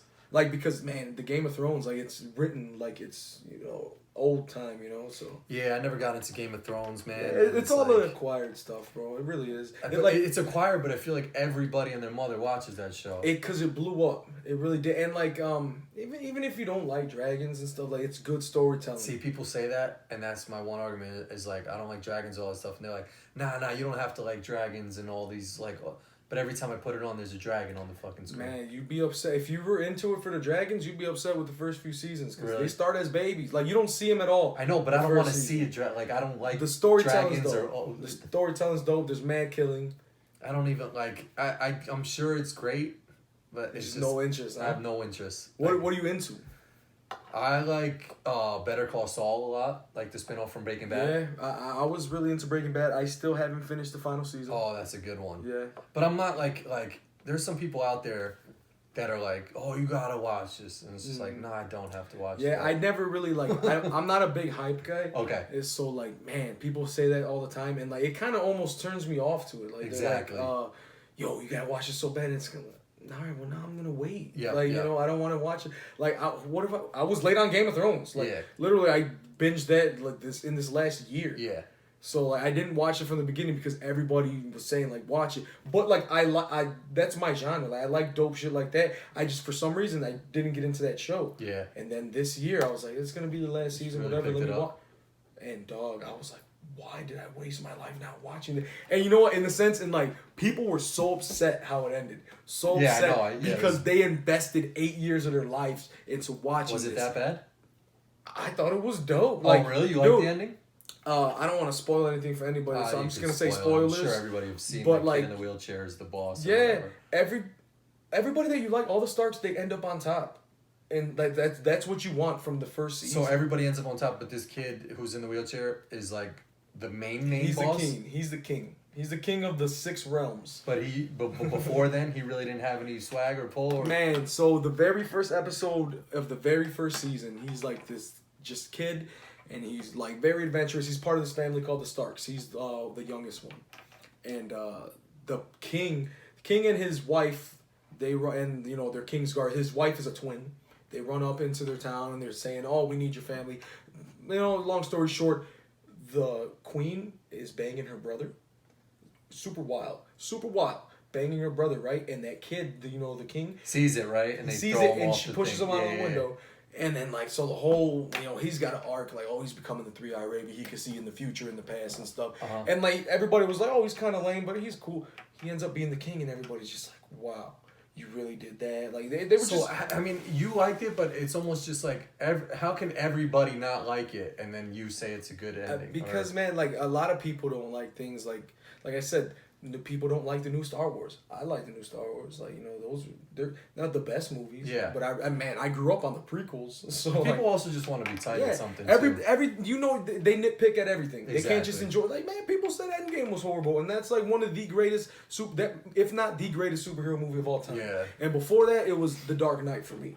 Yeah, I think Heath I Ledger's saw. Joker. I think I saw The Dark Knight or parts of it. I might have fell asleep through some of it. Mm-hmm. But it's honestly like you go back to sports, it's just like that. You're gonna nitpick at your team. Exactly. You're gonna nitpick at your team. You're gonna do this, but it's like, man, I just like having fun, enjoying things. Exactly. Man. I don't want to. Yeah, like that's the ending. Take it for what it is. There's no need to get tight at it because you can't change it. It happened and it was cool. We got to see dragons mess up a lot of people. All right, let's take it to one more spot. We'll close out on because hopefully it's recording. I'm just trusting that Molly hit the record button. That'd be wild. Let's finish on one topic that you texted me about and wanted to talk about. Was Aunt Becky. Aunt Becky. All right, so wow. so I try to look it up before you came here to see what the conclusion of this was, but did she actually get 40 years in prison, or So that's what they're talking about? That's what they're talking about. Okay, so I'll they're give still you the deciding what the. I'll give you the gist of what I know, because like I Okay. said, I'm not the politics guy. I don't watch the news because it's depressing. It is. And like It it's, is. you know, And whatever. shout out to Virginia. There was another shooting there today, man. See, It's exactly. Things like this happen every day. Yeah. I don't want. Man, I used to read the newspaper every day. Don't do that anymore. Yeah, it's just nothing but crap. Sad. Yep. So from what I gather is since this whole thing popped off, Aunt Becky was like super cocky about everything. She was like, you know what, you guys have nothing on me. My lawyers are gonna get me off. I ain't taking no plea bargain. Felicity Huffman took the deal. Yeah. She's looking at 4 months. Oh. Aunt Becky was like, nah, I'm good, man. You guys don't... Dude, she's walking out of the courtroom. Tupac walked out the courtroom. She's taking pictures with people, like, oh, whatever, signing tits. Yep. And now they're like, you didn't take that plea bargain? Like, They're gonna come we at have her everything. harder. We have everything. And you're facing 60 years, 40 years or something. Yeah, 40 years I saw. Yeah, it's wild. And now she's like, now I see all these articles like she's super depressed and suicidal and all this stuff like, and that's not something to joke about, but it's almost just like it's not a joke. She was so, like you said, confident and cocky and arrogant for like doing some shit she knew was fucked up. Yeah. Like you did the crime, so don't be out there like bragging. Those people are just, everything is money talks, man. They're like, they think they can buy their way into anything, and look, this is how it bites you in the But here's ass. what's gonna happen: she's still gonna get off. You know, She's not gonna do 40 years. I'll tell you that. she's not gonna do 40 years, but it's almost just a sad story because even if she gets off now, like she'll have a wine night with her girlfriends and like she'll be like the Martha Stewart of the I was group. gonna say Martha did it. You know, like she's got some street cred now because she went to prison. Like it's just like it's such a fairy tale phony life anyway that even if she goes to prison, it's gonna be like some Orange is the New Black where it's like a minimum security and like it's gonna be all glamorous. Like she's not gonna be with thugs. No, but you know what's wild that I really didn't think of until right now? Is she still on the show? Fuller House or whatever. I don't watch this show, but like, I don't know. I didn't hear anything about like, Her hey, getting taken off they're or gonna whatever. cut her out. They're gonna cut her out. Remember when Roseanne, like, and like, it's they chop Roseanne. It's off kind of early. a different thing because it's a race thing. Well, and also Roseanne was on ABC, which is mainstream, and she's on like what? Yeah, Netflix. Netflix, but I mean Netflix in their own right, they're getting pretty big, but still but like it's more like off the beaten path. You know? Yeah. But in the world nowadays, like, if you're in the limelight and you mess up, like you told Elaine, whether it's in sports, whether it's in this, they're chopping you like that. Why did they not come out and like go for her job right away? Yeah. Because it's not a heinous crime like that. Yeah, and also to the point I just made, I don't think her show was so mainstream. Like people want to get you if you're on like the top. Like Roseanne had the #1 show at the time, and like people just want to get you when you're at the top. So like if I say something crazy, no one's gonna come at me because I got a podcast with however many people, you know. But if I've got the number, like if I'm Joe Rogan or something, I got the #1 podcast, you guarantee they're gonna find something I say. And they pick at him all the time, man. Yeah, but like he's his own boss, and that's why he could say whatever he wants, type of deal. And also if you like don't care, like Michael Rappaport does this a lot. Like he says a lot of crazy stuff. Insane. You know, Yeah. but like it's almost like he just sees it as so comical. Like he was sort of making fun of Selena Gomez and Pete Davidson, their whole situation. Selena Gomez is with Pete Davidson? No, it was Pete Davidson and Selena Gomez. Ariana Grande. Sorry. Yeah, I don't know. They're interchangeable, those two girls. Same TV show or something. but he was like making fun of their situation because she was like had the song "Thank You Next," but then he was like suicidal, but he was just like, "Oh, you're suicidal," but like the next day he was at the Knicks game. You know, like it's like, and then the news covered it because it was a story for that week. Yeah. And then it brushed away. Like, if you can just step back and see that what you're joking on is really not that big of a deal, like not that situation with Pete Davidson is not, but like hers is a big deal, but her show is not a big deal. I don't know what my point is, but like they just want to get you when you're at the super top, and she's sort of like not really at the super top. Like, I mean, but honestly though, Jussie, that show I didn't even know Empire was still on. Yeah, to tell you the truth. And then honestly too, I didn't know he was really gay. That's why when this stuff came out, it was a hate crime. I thought he was just playing. Yeah, I saw the whole situation happen, and then I saw he was in LA the next day, and it was like, I'm the gay Tupac. Gay Tupac, I thought he was joking. I didn't know that. But like, man, that guy is just an idiot. Yeah, but that whole situation was crazy too. That shit was just so dumb. Yeah. I don't know. I mean, that was a Chicago situation, so you probably hits home more for you. It's just like it was just a weird story. You know where it hits home more to me is the cops were so adamant, like, we're gonna get to the bottom of this. We're gonna give you 90 pages of unread transcripts of what happened to this. But kids are dying every day. Yeah, I know. I mean, like, and that's there's shit going on in Chicago that they could care less about. Well, that's the whole point of politics in the news. Like, and that's why I don't watch the news again.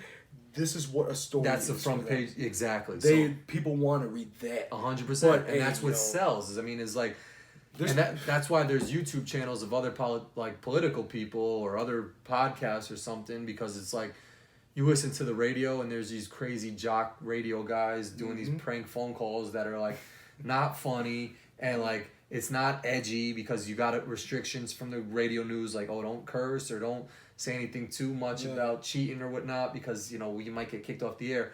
Where you go to YouTube and find a funny video of a dude who's actually finds a real dude cheating or finds like some funny actual story, and you're like, damn, that's funny. Yeah.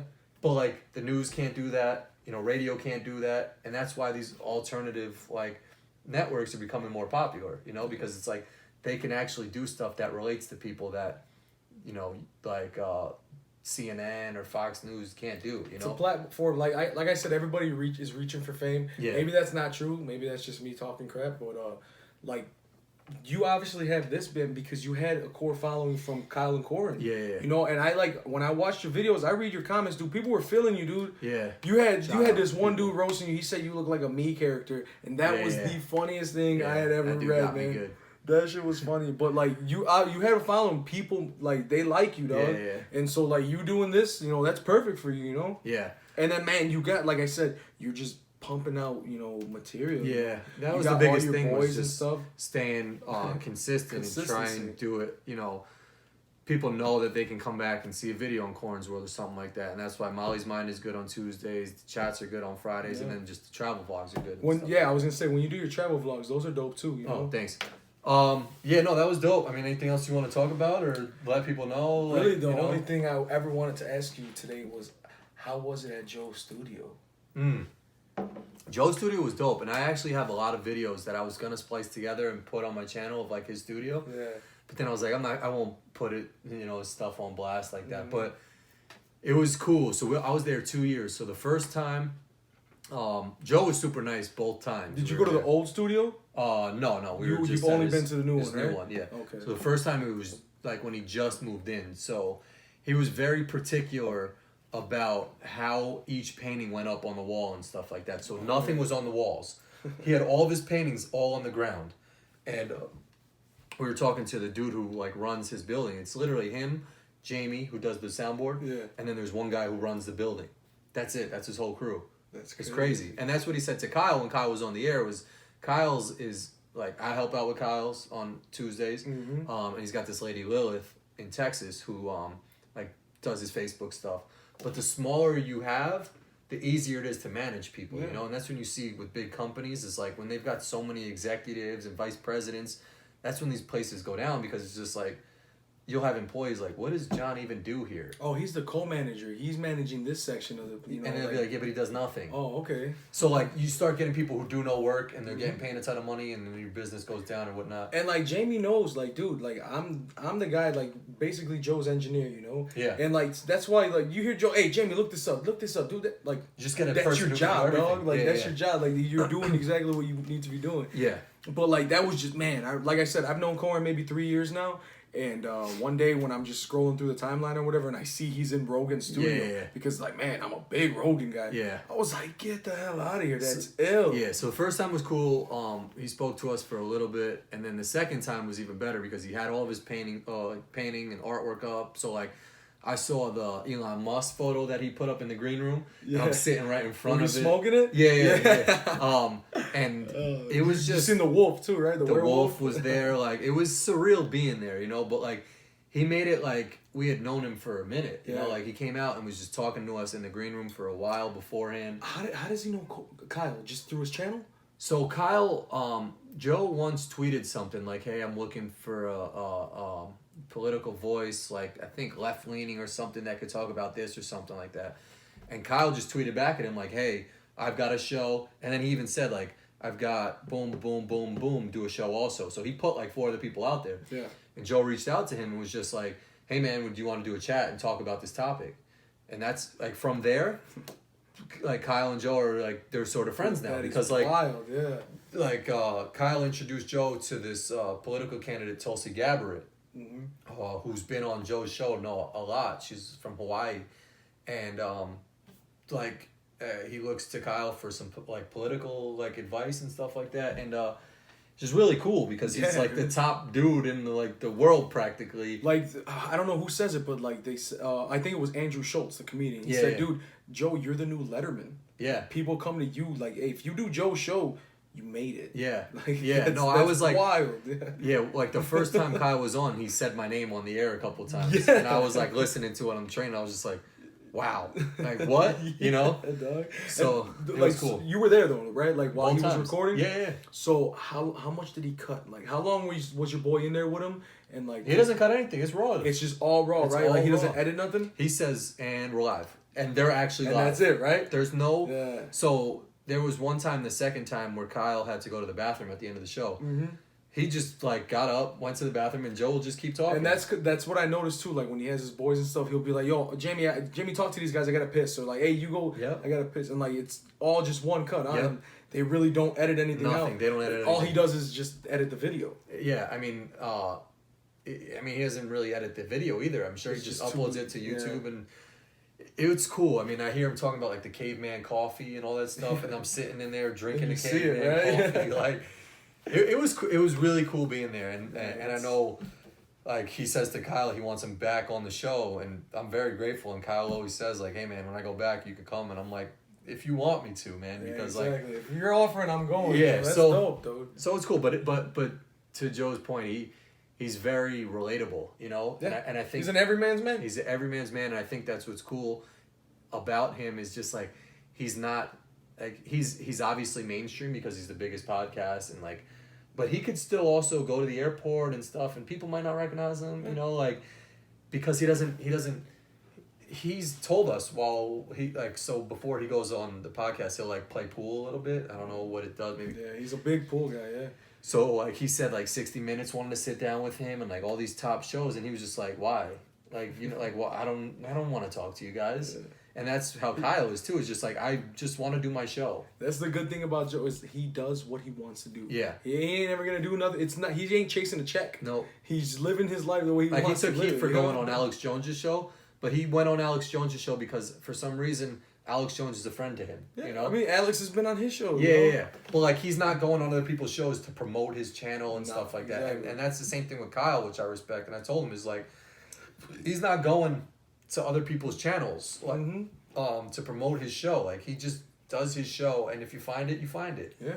If you don't, he's still gonna do his show. Exactly. And that's the same thing with Corin's World. But share it with your cousin or grandmother or something so we can get the word out. I'm gonna put it on. I only have like 30 followers on Twitter. Nah, we'll do like George and we'll tag like 36 people. Yo, I'm gonna tag everybody. Everybody's getting tagged. and then just watch it. Like we talked a lot of shit today. Yeah, this fun. was dope, man. Thank you. I appreciate you coming out. Again, I appreciate you having me. It's tough because, like I said, Joe's got it set up where it's like he's sitting here and the dude's sitting face to face. So this is a little bit weirder setup. I told you. I mean, this is only like a $3 million studio. Yeah, you know, Joe's probably $30 million. Joe pushes the limits, you man. know, she still didn't come back with your cucumber. She hasn't, but I think she was just respecting the space. She didn't want to come into the shop. Definitely. Corin has a great setup here. It's immaculate. This was dope. Thank you, Mike, for the really chat. Definitely welcome back on the channel whenever you want, man. The beers are very good. I'll still say, I'm just a Corona Light type of dude. Corona Light? Like, because I don't really like dark beers as it is. Yeah, okay. So I think when you sent me the photo, I've seen like the darker bottle before, and it's good because it's Corona, and that's like I'm family with Corona, but I still think I'm just a Corona Light. Regular Corona. Oh, Corona Light, huh? Corona Light, yeah.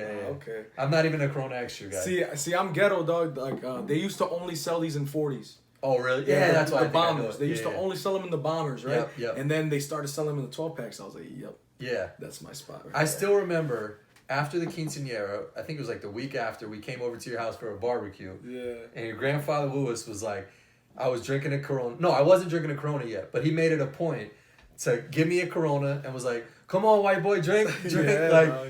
so back to our original point was just like, your family's awesome, but like Puerto Ricans in general are awesome. I don't know if you watch my boy Angel, but he's Puerto Rican. Did a chat with him. Maybe.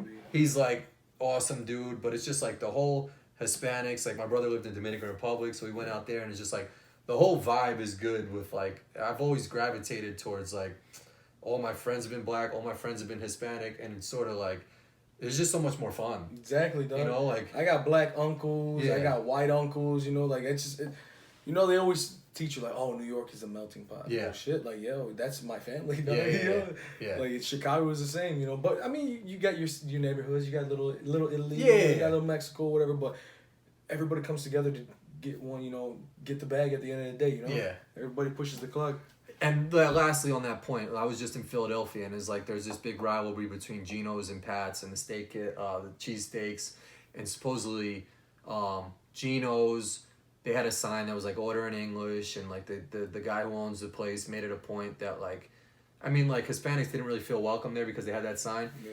And down the road, there's a place called South Philly Barbacoa that it's a Mexican immigrant. She was an undocumented immigrant, and now she's documented, but she like serves to the community food, and like there's a Chinese busboy working, there's a black busboy working, and it was such a small restaurant, and there were so many people in there, and it was just such a good vibe, and everybody was getting their food, and everything was working well. So it just goes to show that like, you know, a melting pot of people could still work over like some like fucked up white dude like just saying order in English, you know, like it's a well-oiled machine, man. Everybody brings something to the table. Exactly, and it's just way more fun. Like it's a better vibe. It's a good atmosphere. Like I said, honestly, you know, viewers, this is only really my third time meeting Corin. Yeah. But I look to him as a friend, like on social media. But Definitely. he feels more like a cousin to me because like I'm tight with the twins. You know, Definitely. like me and the twins, like we all grew up together. We used to go like, you know, vacations and stuff together, and